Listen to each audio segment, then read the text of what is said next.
Hi, it's Christy from HRT Homestead, and we're going to harvest some of our flowers so that we can plant them next year. So these are the ones that we're going to harvest this year. We really like these ones. So what we do is when they're kind of dried up like this, we go and we nip it off like right here. My little assistant will nip it off right here. Thank you.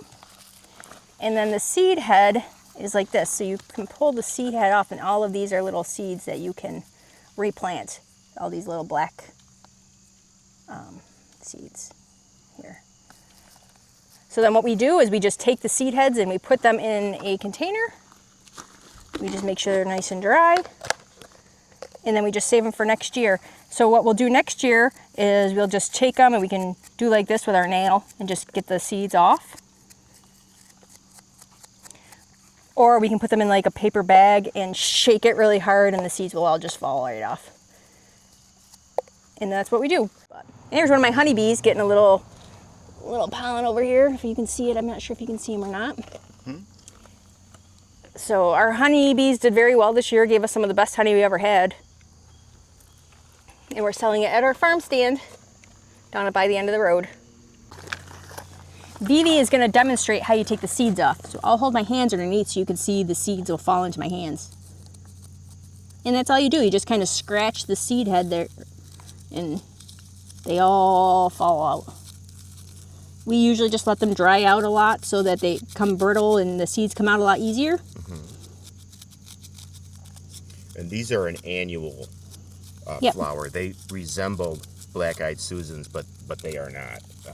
I can't remember the name of these particular flowers. If anyone knows, please just put it in the comments for us. Yeah, make it a comment, and it'll help us out. So look at how many seeds we got off of that head there. All these little black lines there are seeds. And so we'll scratch the dirt up, and then we'll put them on top, cover them just lightly, water them in, and hopefully we'll get some plants for next year. Yeah. But it's a nice, affordable way to save some seeds. Yeah, I don't see why everyone should be doing that. It's very simple. Yep. Don't forget to like and subscribe. All right. Here's some of my raspberries from my raspberry bush there. I like to do like a little food forest and have stuff all around the yard so that it's a reason to go over to a place in the garden you normally wouldn't go because there might be something to eat over there. But these are my raspberries, some of them. There's a whole row of raspberries over there. Hedge, yep. Red raspberries, and then there is a hedge of yellow raspberries on the other side. But the yellow raspberries are mostly spring. There's two different varieties I have over there, Princess Anne and Fall Gold. I like the Fall Gold better. They're much bigger berries, more firm. The Princess Anne are really kind of mushy, but they taste like sugar. So that's cool. Yeah, give some people some personal experience with them. The kids call them the sunshine. So like they're one of the first things to come out in spring. And they're like, Mom, let's go eat the sunshine. And we go over and we eat the yellow raspberries. But look at these little babies. Okay. So, these are my trombosino squash. Oh, look at the size of that one. Getting ready to be harvested. I can harvest some of those today. That's a big one. Here, let me actually pick one off and I'll show you. Oh, it's already cut off. Oh, it fell, huh? Yeah, it's so big. Look at these things. Look like baseball bats. Yeah. So it's called the trombosino squash. When it is green, like this, and little, you can eat it like a zucchini. Oh. But I used them to harvest for like a winter squash. And so this one actually is already cured and everything. There's no green on the stem. The stem is already dried. It fell off probably like a week ago. And when they cure, they turn like this orange color. It's kind of like, it looks like a butternut squash color. And they're supposed to taste a lot like a butternut squash and be a little bit easier to handle and last longer than a butternut squash. So. Really? Yep. That would be a stretch. Butternuts last forever. Yeah. So they're supposed to be really good for storing. And you get kind of sick of eating zucchini. Yeah. So I let most of these just go to harvest as the winter squash. Yeah, they store better, and you know, Yeah. squash is the same way. You get sick of eating squash too. Yeah. But they feel really dense and. Yeah, I like those. Those are pretty cool. Yeah, it looks like a banjo. So, other than that, there's not really much left of the garden this year. It looks like. No, we'll do a quick tour of the fall harvesting. We'll see what we have. Yeah, let's see what squash we have. Come along. Now I have these Georgia roasters, Really? and I have one really big one up at the house, but they're not. They really shouldn't be harvested yet because they still have green on the stems here.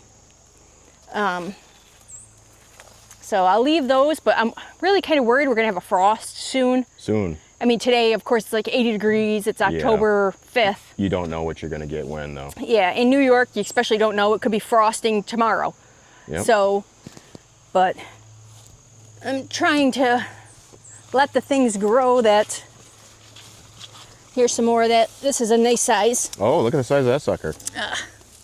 This one's still not ready to be harvested either because of the green. Yeah. And it's And still what's got the a name lot of this again? It's a Georgia roaster. Georgia roaster. Georgia candy roaster. Okay. So maybe So we have not tried that yet? we have not tried that yet. This was a new thing for me. There is some growing in my horseradish. Yeah, I see it. The horseradish is ready to harvest though. You can harvest horseradish in any month that has an R in it. Interesting. So the colder months, for the most part. You don't want to harvest it in June or July.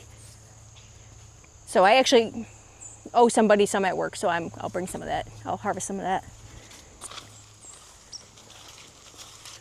All right, I got a big pumpkin here. Looks like the chicken came down and pecked it. I don't know if it was the chicken. Yeah, they were down here. I saw it actually doing it one day. You need me to hold it up? I think I got it. Okay, maybe.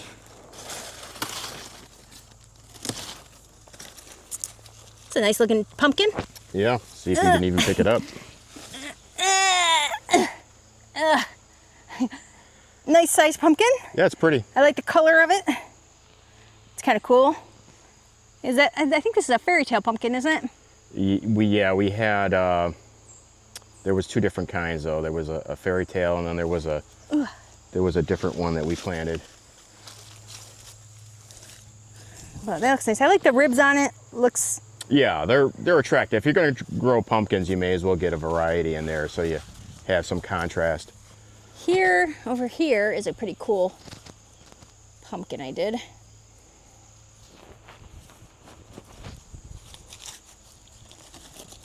I see our tomatoes are still producing.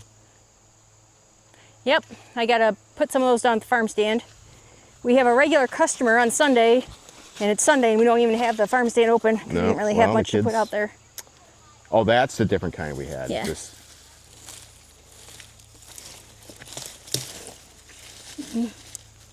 Actually got a bunch of bugs on it right now.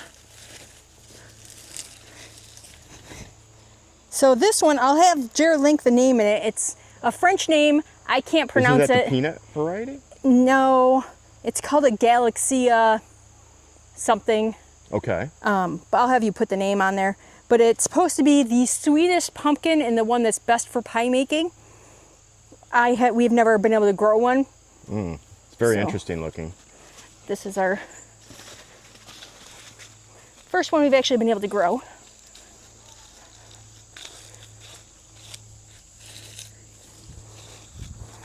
It's pretty cool. Yeah, definitely has an interesting texture. In a way, it almost looks like it's got like a condition or disease.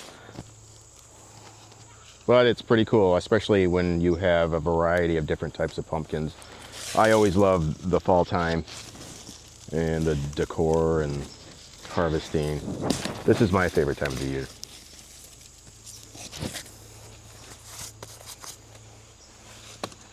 One of our butternuts. Yep, a little one. Yeah.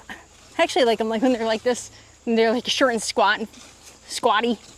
Like Dad. I was gonna say, reminds me of my husband.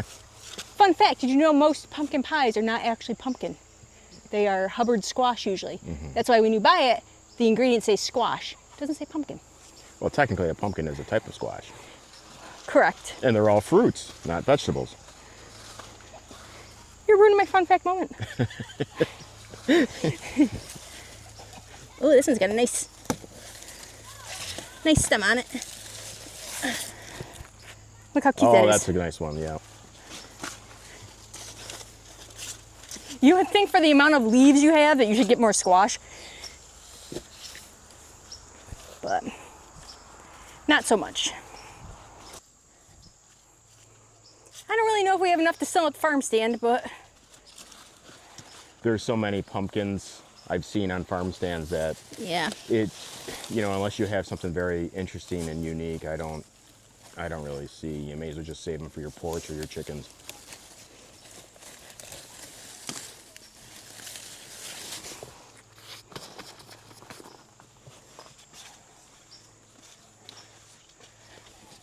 So this particular variety did well. We had problems with the drought and just the conditions, I think, for growing a lot of stuff this year wasn't great. But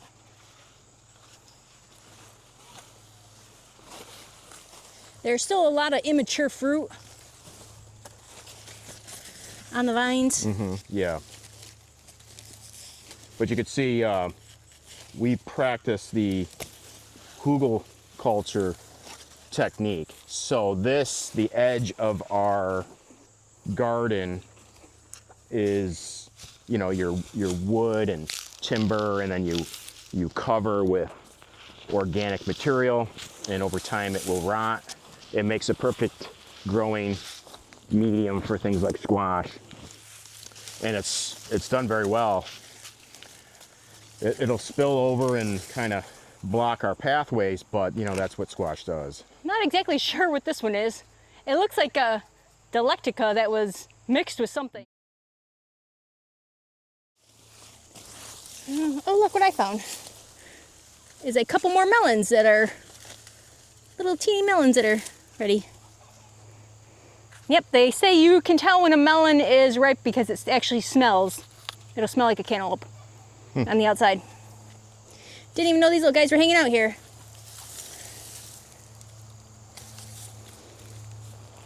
Oh, I see a lot of squash bugs here. Oh yeah, there's tons of squash bugs. Yeah. I must have picked the Delecticas. I only got like 4. It's kind of sad. I feel like there was one like hanging out up here though. Ah, here's one. All right. So this is a Delectica squash. Yes, we've grown these in years past. We grew them before, but we didn't really know like that people could eat them. We thought it was just like a ornamental type of. Yeah. But apparently they're very sought after and delicious. So they're very pretty. We grew them again this year. This one is almost cured. We have a pumpkin growing up here on our vine. This is the arbor we put up together. You remember that? We have a video on that. Check out our channel. We've got a lot of interesting things. It's all, homesteading, homeschooling, and we try to make it wholesome material so that you don't have to worry about anything. You can just have it playing, and that's just we like this kind of stuff, so we don't mind videoing ourselves to just harvest. Sharing it.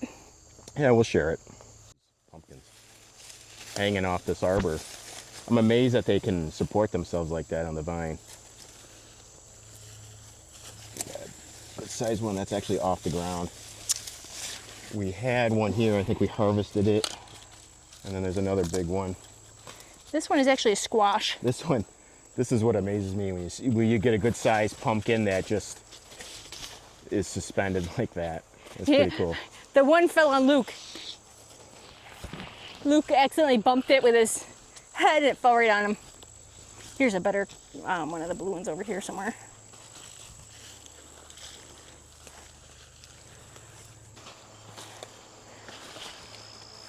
One thing about squash is they take over. Yep, they take up space, that's for sure. These I can't do the stem very big because You don't have much of a stem. Also, if someone can comment, what is this weed? It's got thorns and it's horrendous. It's been everywhere in our garden this year. It's awful, nasty. And even with gloves, when you yank them out, I mean, it's got a hell of a root. But the thorns are what get you, because when you try to yank them, okay, you're gonna weed. Well, even with gloves on, boy, those suckers will go right through the glove. So comment to see, tell us what these are. This one. That one's not ready yet. There's a butternut though. Little one. Yep. The kids gave up on their gardens a long time ago. Yeah, the kids' attention span. Short-lived. We expose the children to gardening, and we try to teach them different things. We're hoping, Oh, here's some more. one out of 10 things sticks. Over the years, I'm hoping that they become better gardeners than we ever were. Little baby Delectica. I think it's a good skill to have. Feeding yourselves, you save a lot of money, especially with food costs. With I do inflation. sometimes think though gardening takes a lot of money sometimes when you have to. It can. When you're starting I think setting out up the infrastructure. Yeah. And I think what it takes is your time. Yeah. Because you could see, all right, well, look at this. This is fall garden. So yeah, it's not going to be perfect, but it is. I mean, it's weedy. It's overgrown. It's time consuming to have a picture perfect garden. Is not the reality for most people. Yeah. And I could probably make more time to come down here, but I do teach our children. We homeschool. That's like I get frustrated sometimes because I'm like, oh, the garden looks like hell, and it's like I'm always weeding, and then I get done weeding a section, and the very next week it needs to be done again. It's and never ending. For me, it's like kind of a balance. Sometimes like I want to spend time with the kids. I don't want to be down in the garden on a 90-degree day weeding, like just not fun for me. So you do what you can where you can. Yeah. And if the way I think we've put ourselves into gardening is we plant in overabundance and we don't stress out if something doesn't do well. Yeah. And with the sheer volume, however, we tend to get some results. I do feel like I watch these gardening shows and these people have like these humongous harvest from one tomato plant. They're getting 50 tomatoes and my one tomato plant has maybe one tomato on it. So it's like, sometimes it's a little disheartening and sometimes you just want to give up. But there's some garden channels like I watch that I feel like are more inspiring, like James Peroni, and like he gets me excited about going out and trying something new and doing something different. You can tell he actually he loves gardening. I like him too. He's good. So we'll put a link to him. That's the channel we enjoy. Yep. I think that's it for this over here. Tiny little harvest, but we only had 2 plants that Vivi didn't want me to plant in her garden because she didn't want squash in her garden. No squash. But okay. I couldn't tell the squash plants from the melon plants when I planted them, so she got some squash. But I think that's all that's over here. I do have a pumpkin that's growing way over there. Oh yeah, you'll get these mystery ones. As the vines die off, you'll see stuff that you missed. And oh, here's another. Here's a good size butternut. That's a good size one, yeah. Here in the middle of my. Oh, look at that! I didn't even see it. It is broken. Ooh. Nice little pumpkin. And this is my apple mint that it's growing in the middle of my apple mint that's taking over. Yeah, you got with some assorted tomato plant in there. Yeah. But the apple mint I really like. It's a sweet tea. It does not really taste much like mint at all. It really has a great flavor to it.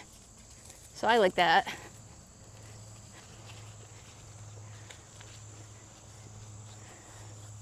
Ooh. So this is one of our raspberry patches. These are the yellow fall gold. These I really like. They usually have decent sized berries. Sorry, I'm all dirty from picking squash and sweating my butt off. It's a rare 80-degree day in October. But they're very sweet. This is a very compact berry. Really delicious.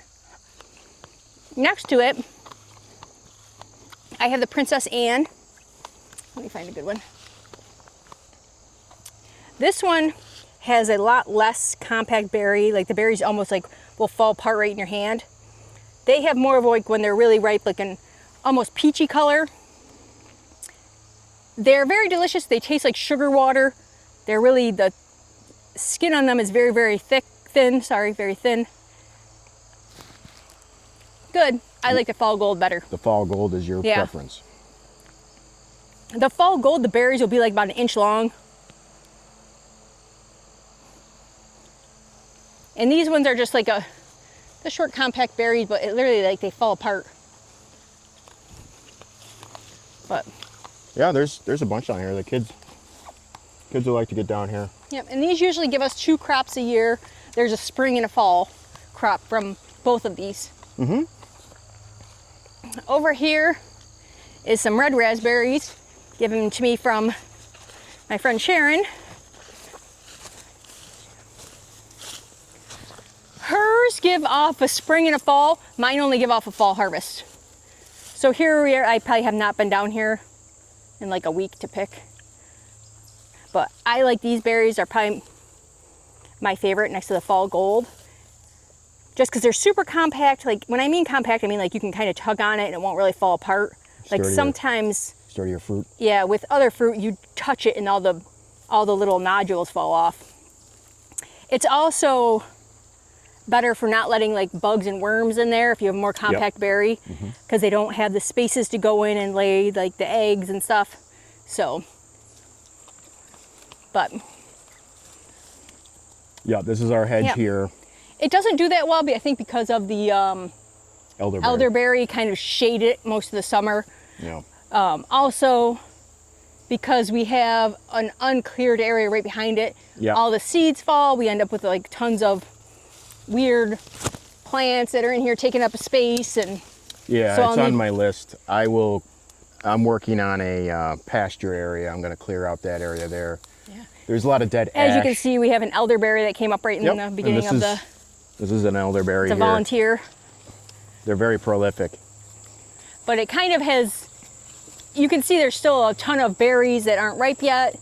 Oh yeah. And we end up with like a lot of berries that just don't ever come to ripeness? Yeah, ripeness, or what's the word I was looking for? They don't come to fruition. Fruition.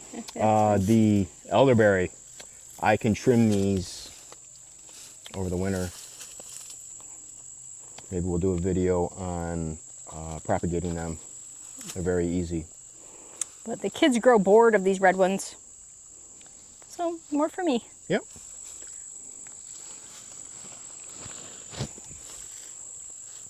Our elderberry did very well this year.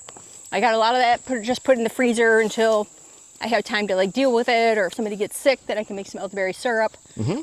It really is not hard to make. It takes me about 15 minutes. Especially with your source of honey. Yep. So I could do that. But that's really all I got. Sweating my butt off. Yeah, it's hot for October. It's like 80 degrees out today. Mm-hmm. Is there anything you'd like to tell people before we... Well, to like and subscribe. Yeah. Duh. Yeah, did you want to tell people we recently reached 10,000 subscribers, which we never thought we'd get more than 100. Yeah, we kind of did this as a hobby. It was kind of like very exciting for us as a family. We celebrated with some sushi. That's what the family decided they wanted to do. Instead of going out to dinner, they wanted to get sushi, bring it back to the house. So yesterday we had a lovely lunch of lots of sushi. Lots of sushi, yeah. And it was great. It was just a wonderful day and gave us a reason to celebrate. So thank you all for liking and subscribing, and hopefully we can grow the channel more and have more sushi dates. Yeah. Well, thanks for watching, guys. Yep.